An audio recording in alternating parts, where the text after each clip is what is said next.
Hi, it's Rebecca Whitman, your host of the Balanced, Beautiful, and Abundant Show. I'm a top-rated life coach, an international best-selling author, and a multi-passionate entrepreneur. I'm on a mission to help you go from burned out to balanced, beautiful, and abundant.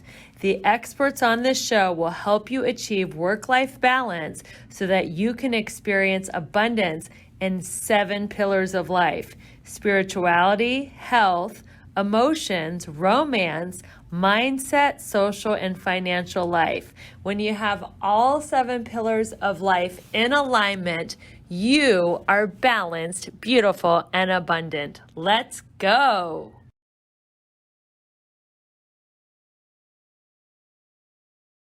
Hello, everyone. Welcome to the Balanced, Beautiful, and Abundant Show. I'm your host, Rebecca Whitman. We are taking you from burned out and overwhelmed to balanced, beautiful, and abundant. Today, we have an amazing guest. Welcome to the show, Judy Weber. Hi there. Welcome. Thank you so much for having me. It's a joy to be here. It's so great to have you on the show. And I love how we met, how fate just brought us together through Facebook Messenger. And now we're about to have an incredible conversation. So I love how things just work out. God works in our life in such beautiful ways. So let me tell my audience a little bit about your amazing background. You have done it all. So Judy is a business coach and a scaling strategist for women. Prior to coaching, Judy was a corporate attorney and a C-suite exec. And I think you told me in our first conversation, an interior designer too, right? That was my first business, interior design. That's right. Yeah. So you have really done it all. Judy is committed, and I love this. I love this declaration because when we declare, it happens. Judy is committed to helping 1,000 women make their first 100K by 2025. And she's actually, and 100 women scale to 7 figures by 2025. That's incredible. Judy is the founder and host of the globally ranked Joyful Scaling podcast, which I'm so excited to be on in the near future. And she is sought after keynote speaker. So tell us your story, Judy. How did you go from a small town girl to a serial entrepreneur and now a woman on a mission to empower so many women to reach 6- and 7-figure financial goals? Yeah. Well, we talked before we went on air that I'm 57. There's lots of twists and turns to get there. But very briefly, I'm baby number 5 of 6, small town girl, poor family. We only had 1 bathroom, even though there was 8 of us. Where did you grow up? A suburb of Philadelphia. Oh, okay, cool. Yeah. And anyway, it's just so fun when I think about, I had no air conditioning in my house, no air conditioning in my car. And now if we didn't have that, everybody's like, what? But yeah, so it was very simple. But even when I was a little girl, Rebecca, I remember saying to my mom when I was about 4, Mommy, I think God told me I'm going to do something important. And then later I said, you know what, Mommy, I'm going to be a millionaire. And I remember Mom, like we were like paycheck to paycheck. Dad was a factory worker. And Mom stayed home. And so she's like, okay, Judy, but it's funny. Mom didn't believe that, but yet my mother was the one that was like, Judy, people are leaders or followers. I want you to be a leader. I want you to be a leader, And so she taught me about like women's advocacy and don't be reliant on a man. Even though my dad was a good man, their marriage was horrible. Anyway, long story there. But anyway, so I knew I wanted to go to college, but people like me, poor folk, we didn't go to college. So many people, it's so funny. The world out there says people like me. Oh, believe me, people like me. I mean, if you see where I come from, it's like, what? Where did you come from? But I went to college. And then my senior year of college, I always wanted to be a lawyer. I watched those movies and the ladies in their stilettos and their really fancy suits in New York, and they had the big glass windows in the office. And I'm like, oh, I would love that. But I didn't think people like me could be a lawyer. So anyway, graduate college, and I went for music education. So I thought, easy to find a teacher job. I graduated at the top of the class. Nope, Right. not on the East Coast. Anyway, long story short, so I couldn't find a teaching job. So I started working at Macy's as commission sales. And then I got promoted to manager. And so I was traveling to Manhattan once a quarter to talk to the buyers. It was so much fun. And I was like 21, 22 years old. It was insane. But then I'm like, oh, I'm good at this sales thing. Let me go outside sales. So ultimately, I worked for Dictaphone, which is the recorders for attorneys. And I remember when I was about 25, so this is a couple of years later, it was a Friday night, my last appointment of the day. And this guy was an idiot. And I'm sorry, I don't mean to be rude, but I remember leaving his office and I'm like, if that guy can graduate law school, I know I can. I'm going. I don't know how I'm going to pay for it, but I'm going to go. So went to Villanova, graduated, in the top 10, got a really great job. Okay, now it's going to be rushed through. I got pregnant 4 months in. So all of a sudden blacklisted, no partnership for Judy. And this is 1995. This isn't like eons ago, but I'm telling you, it was unbelievable. So I had baby 1, baby 2, baby 3, and I left the practice of law because I wanted to raise my kids. But here's the funny thing. Within 2 weeks, I think you'll relate to this. Within 2 weeks of being home, I called my mom and I cried. I said, Mom, this is so hard. This is harder than any case I ever did. But shortly after that, I got my real estate license. So I was a full-time mommy and I was a part-time realtor. Okay, now we're going to fast forward many years later and marriage is breaking up. So then I went back to the law full-time, became a single mama, working in the burbs of Philly, traveling to Philadelphia for trial, got to be a lot. Remarried and ended up going in-house as the general counsel and director of HR of an international company, multi-million-dollar company. It was so good. I loved everybody there, Rebecca, except the boss. He was a male chauvinist, a-hole. I mean, really, he was horrible. You couldn't please the man no matter what. That is when I decided, that's it. I'm going to go into business for myself as a coach, as a business coach, and I never looked back.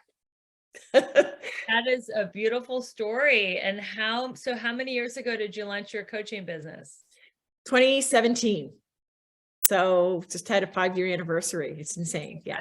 Congratulations. And how did you decide that you wanted to make it your mission to empower women financially? Why is it so important to you for women to be financially empowered?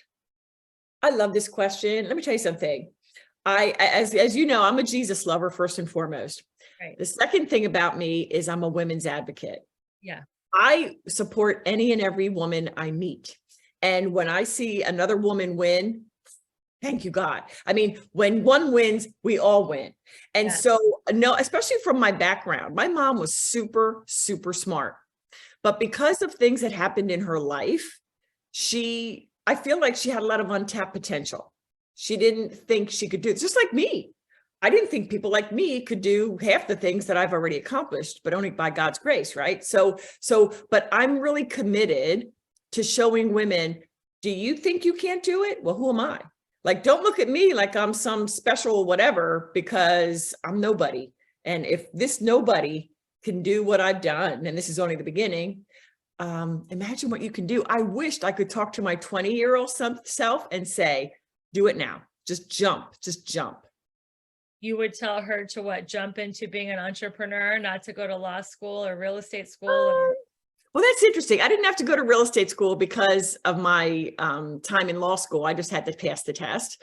But and my law school education, I will tell you, Rebecca, that's where it taught me. They taught me to think and use my brain. Mm-hmm. And really tap into, I firmly believe that we only use a fraction of our brains. Yeah. And so I love that I went to law school because I'm using that decision-making and brain power every single day. But I would say, especially now with the internet, back then, I mean, it wasn't a thing, but now in these days, there is nothing stopping anyone, especially the women out there, no matter if you have kiddos at home or anything else. There are so many ways to make money, and it's not about making money, but it's serving. But hey, if you give good value, why shouldn't you be well compensated? That's right. I love that. It is about serving, and you also do deserve to get paid for your Right. servant's heart and for your work. Absolutely. So Mhm. this is the title of the show. So let's get into it. What are the only 3 strategies you need to scale your business? I'm so excited to hear about these. This is so good. Okay. So, as anyone in business knows, there are always a million things we could do. Okay. Now, this is where my lawyer brain, just let me give this brief introduction. My Sure. lawyer brain, that is where I honed the ability to take the complex and make it very simple. I was a medical malpractice defense attorney. So people would come in and have these horrible results, and they'd sue the doctor. They'd sue every doctor that ever touched them. And then we'd have to go through piles and piles of medical records, and we have to kind of dummy it down so that the judge and the jury can understand what the heck's going on. So I took that ability that I became really great at, taking something hard and making it simple, to business. And so, ladies and gentlemen, the only 3 strategies you need to scale are these. Number 1, a breakthrough strategy. What is that? That's really value across all of the aspects of business, which are marketing, sales, and delivery. So the breakthrough is, what is the one go-to marketing strategy? Like, we have to focus. We can't be everywhere. We can't be everything to everyone. So we've got to be very tailored with our marketing, where we're showing up. Our messaging has to be tight. So that's one aspect of the breakthrough strategy. And then sales. A lot of women don't like sales. They hate sales. They get scared of it. But sales, as you know, Rebecca, it's all about serving. It truly, truly is. And when you believe in you and your ability to help someone, I mean, you'd be doing them a disservice by not sharing it. So there's that. And then finally, delivery. Great. Once they're your client, what are you going to do to make sure that they get results? You know, I love to, my goal is to provide 100% results 100% of the time. So the marketing, sales, and delivery, that's the breakthrough strategy. That's the first one. Mm-hmm. Then the second one is the operations strategy. Now, I find that a lot of women, a lot of entrepreneurs, especially women, we're visionaries. We got tons of ideas. And I'll admit, until recently, like in the last year or 2, I am not an operationally thinking person. Like, I don't really think back end. So again, I had to take my brain and say, this feels really hard. How am I going to simplify it? So we talk about team when it comes to operations. We talk about automation, and we talk about SOPs, the standard operating procedures. And it's really quite simple, especially the way I describe it. So again, the first strategy, breakthrough. Second strategy, operations. The third one is the real fun one. I call that the profit strategy. That's your numbers. That is your long-term goal setting, and it's your strategic initiatives like collaborations, referrals, affiliates, things like that. So lots of different ways that we want to, so many times, Rebecca, I'll finish it here. So many times in business, there's all this emphasis on revenue. Mm-hmm. I know 7-figure companies, but their profit is like 200, maybe 250, because they have these massive teams. So for me, it's not really just about the revenue, it's about the profit. And that's what that third strategy is all about. So breakthrough, ops, and profit. Those are the strategies. Let's talk about ops, because operation, because my mind's kind of like yours. I'm more right brain, big concepts, emotional. How do we delegate these very analytical minutia type tasks to people? Do you recommend that people hire a VA? Do you recommend that people get certain software? How can we break that down? Because I know your overall message is all about simplicity. Yeah. And so are more tangible for women. Yeah, that's great. And so I'm a little I am very unconventional on my approach to things. I don't necessarily think a VA should be your first hire. Okay. And a mistake that I see women make is that they're thinking of their team generally as an expense as opposed to an investment. Because the way I teach my clients to hire in my Joyful Scaling Mastermind is that as you hire, you attach KPIs to their activities.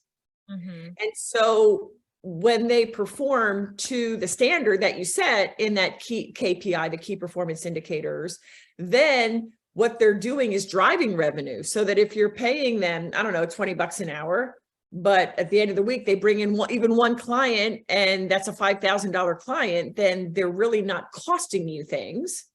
What they're doing is actually bringing money in. So that's the first thing. And I'll say this, I want to give you an example of a KPI. I think this might be helpful. A KPI for a social media manager, which I think is another mistake. I don't think a social media manager is going to be the answer to people's prayers. Okay. That's not going to necessarily give you what you want, but I want to use this as an example. I see so many hiring a social media manager and they're like, when I ask them, well, what's the KPI did you attach to their work? They go, what do you mean? Well, they're an independent contractor. I don't get to do that. Yes, you do. And so it's not, I will post 5 times a day and I will engage whatever. No. It's how many leads are you going to get, or how many consults will you produce from your work, so that it's not just a check the box. It is, I'm doing these things in order to generate a consult or in order to generate a qualified lead. So that's an example of a KPI. So it's really just thinking, I've never met a woman that's not super smart, that's an entrepreneur. So when you look at it that way, it's like, oh, okay, it's not rocket science to figure out a KPI. I just have to think about what drives revenue in my business and how can the VA help with that? How can the social media manager help with that? How can everybody on the team, be a part of that? That's wonderful. I think it's great. So you're saying, don't necessarily delegate to a VA, like find someone who is a little bit more expensive, but has more experience, and they're worth the money because they're going to help you produce faster and better results. Yes, but, and I just want to make clear, I'm not necessarily proposing that you hire a social media manager. Here's what I say to my clients in the mastermind. I say, I want you to divide all of your tasks into one of 3 buckets, like things I'm doing that are CEO that I have to do. The second one is things that I can't stand doing, I'm not good at, I want to delegate, just like brain dumping. Okay. And then the third bucket, if you will, is things that aren't CEO, but you love them. Like for me, that's Canva. Like I love to doodle in Canva, but that's not really a CEO activity. So then when you brain dump these 3 buckets, then take that last one, and then you just have to decide, am I going to keep it? Is that a task I'm going to keep, or am I going to delegate it? Okay, that's step 1. Step 2 then is the ones that are delegated. I want you to find patterns, like associate skill sets together to determine, are these tasks that need to be done really VA? Or are they more tech VA? Or are they more creative, like maybe copywriting or, social media design, graphic design, things like that. And then, only then, after all of that, Rebecca, can you really look at it and say, okay, I don't need a 40 an hour a week VA. I only need 10-hour a week VA and a 10-hour a week, whatever. So I hope that makes sense. Yes, got it. And speaking of sales, I know that it said in your bio that you help women achieve an 80% closing rate. So give us some of your sales tips. Yes. Sales conversations should feel like what you and I are doing right now. There's no pressure. It is you as the entrepreneur really getting to know the other person so that you can serve them even on the call. And I don't mean giving free advice, and I don't mean, allowing them to pick your brain, but how we serve is how we really help them to understand their own brain, right? So that, as an example, a lot of people who are, in the earlier stages of business, they feel overwhelmed, overworked. Sometimes it feels like nothing's working or it's working inconsistently. And they go through these bouts of, yay, a client came. And then they go through the thing of, oh my gosh, should I just quit?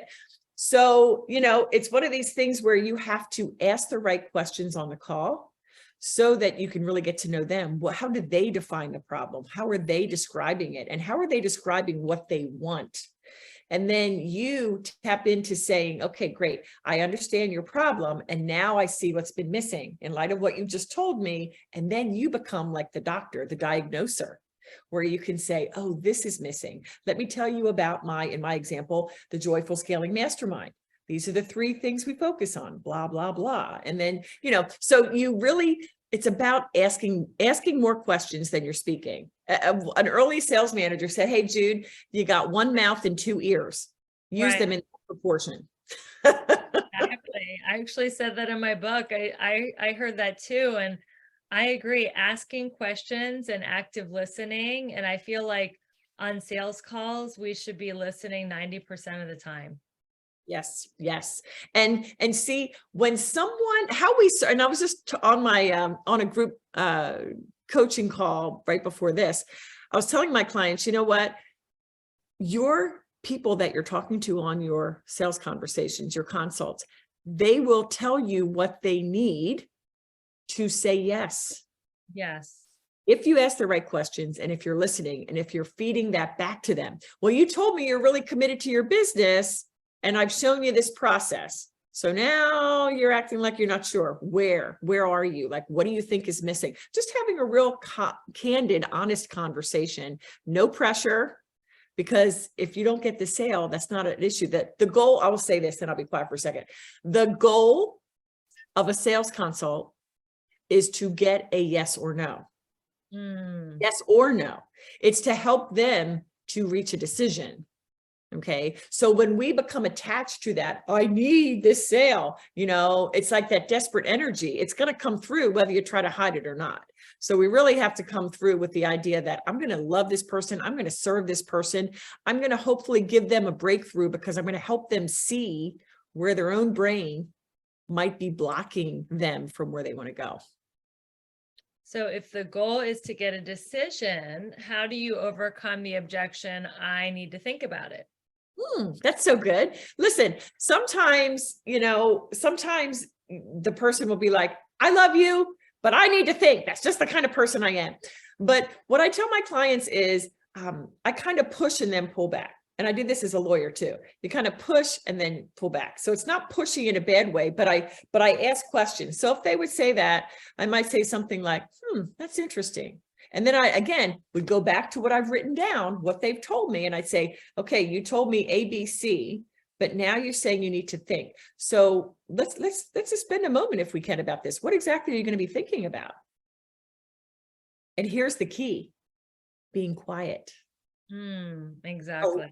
Allowing that silence. Yeah. So, and sometimes they will just sit there and you just sit there and smile and let them go. And then, at some point you might say, all right, so what are your thoughts? But at some point, if they go, Jude, look, this is not happening today. Then I say, great, let's get out our phones and let's see. How long do you think that's going to take for you to think? A day, 2 days, a week? And then, great, okay, let's pick a time to come back. Now they could ghost you. Right. At least you said, this is my policy. We set the next time because I really want to, wrap this up in a pretty bow. Whether you say yes or no, this is how I operate. That's great advice. So the point of this show is we're empowering women to go from overwhelmed and burned out to balanced, beautiful, and abundant. So I know you're going to have a very powerful answer to this question. How do you grow your business by doing less? Yeah. There's something I call the power of one. The power of one. One offer. One price point. One best, I'm doing all my numbers, but it's all one. One offer, one best client, one price point. For all, that's it. You see, some of these marketing gurus and the ones that have millions and millions of followers, they have this value ladder. And I'm talking in particular about coaching, consultants, experts, right? Not product-based, because I deal with service-based businesses. But when you have products ranging from $27 to like $20,000, that's kind of crazy. And the gurus will say, oh, well, the $27, when you help them, they may get up to the 20,000. Let's be real. A person that's going to buy 27 will rarely open up their wallet for a $20,000. So for me, it's like, decide who you want to work with. Who will you work with? And part of that is also being bold enough to say, this is my specialty, right? I don't work with just everybody. I've defined who my best client is. And it definitely is not the world. It's not even all women, right? So we need to be really unapologetically bold enough and courageous enough to start there. Who is my one best client? Who are they? You know, what type of person are they? What is their price range? Where do they live, if that's relevant? That kind of thing. So one best client and one offer. And so I advise my clients, even in the earlier stages of business, to price it higher. And why is that? Yeah. Now they might be afraid. They're like, oh, I don't know. I'm just starting out. Hang on a second. Can you get results? Yes. Okay. Tell me what results you get. Even if you aren't certified, which, by the way, coaches and experts, you do not necessarily need certification. People need to get results. So, you know, if you can get results, let's say you're into weight loss. And actually, I've worked with some people in network marketing who, you know, they have these products and I'm like, you're leaving so much money on the table. Why don't you bundle up products with coaching and charge a couple of $1,000s for that? But, you know, if you can help someone lose 20 pounds forever, and what's the value of that? And sometimes they go, well, Judy, I can't really put an amount to it. Or just think about it. What, again, thinking about your best client, what will that mean to her? Not just today, but 10 years from now and 20 years from now. That's like priceless. Yeah. Right? If somebody can't get off the baby weight and they're really starting to feel like not sexy for their husband, it's impacting their relationship. I mean, it's everywhere. Their confidence, you know, we have to really objectively look at the value of our expertise. And it has very little to do with how long we've actually professionally been doing it. It's all about the results. I love that. And what would you say to the person who says, well, there's so much free content, there's free podcasts, there's free YouTube videos, there's, you know, free summits, you know, why would I pay you, you know, X amount to help me achieve Y result when there's so much free content? What would you say to that? You know why I'm laughing? Because to me, it's so clear. And I know, you know, in the earlier days of my business, I didn't even see it. Who has time? Yes. To search all these different places? Yes, we have free resources, but your time is so valuable. Yes. And so what you get from someone working, you know, with me or you or somebody that really has pulled it all together is, I keep you focused. Yes. Been there, done that. And so the value of that is like, it's like priceless. So that, yes, you could look all these different places. You're only going to be confused. I always say, you're like a horse with blinders. Okay. We don't look to the left. We don't look to the right. This is what you're doing. Follow my process. It works. Yes. It's focus. And I think it's also accountability. Because I have personally bought some of those very inexpensive self-study courses with tons of video modules. And did I finish them? No, because there was nobody does.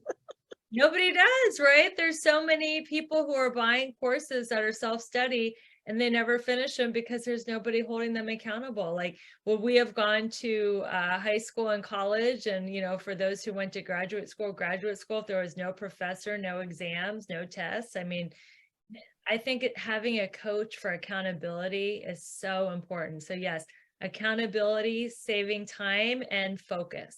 Yes. And I want to say, to me, when I think of accountability, you're straight on there. I like to think of it as support. For example, I've spent upwards of $200,000 in coaching. I kid you not. And so I've been pretty much with all the ones everybody knows about and everything in between, the cheaper courses and the higher level masterminds. And What I committed myself to doing is providing real support. Like I remember my very first coaching program, and he is making tons and tons of money right now. He's always advertising on Facebook. And, they promise, here, submit your blah, blah, blah copy and we'll review it. Everything I submitted, I just got a rubber stamp. They said, great job, Judy.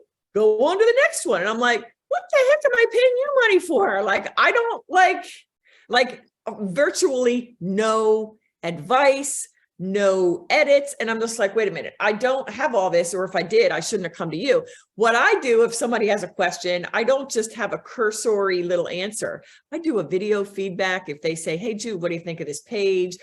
Read my messaging, this and that. I'm very detailed. It's that level of customized support that, as you said, really will get you to that next level when things really start clicking for you.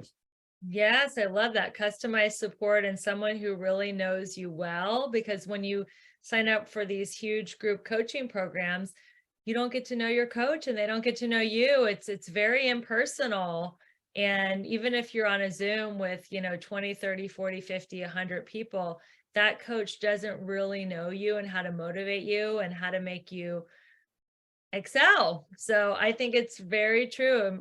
Personal support is also a wonderful aspect of hiring a coach. So let's talk about your brain. I know people who listen to podcasts, some of you guys are listening to this on Instagram and Facebook and YouTube, and you are all the top 10% of the people who want to expand their learning, expand their brain. I am wondering, why do you say your brain is your most valuable business asset? Because think about what we do in business, Rebecca. We're creating something from nothing. And so where did that idea come from? Boom, right here. And what makes me as a business coach different than any other business coach? My brain, which remembers my experiences, my education, my everything.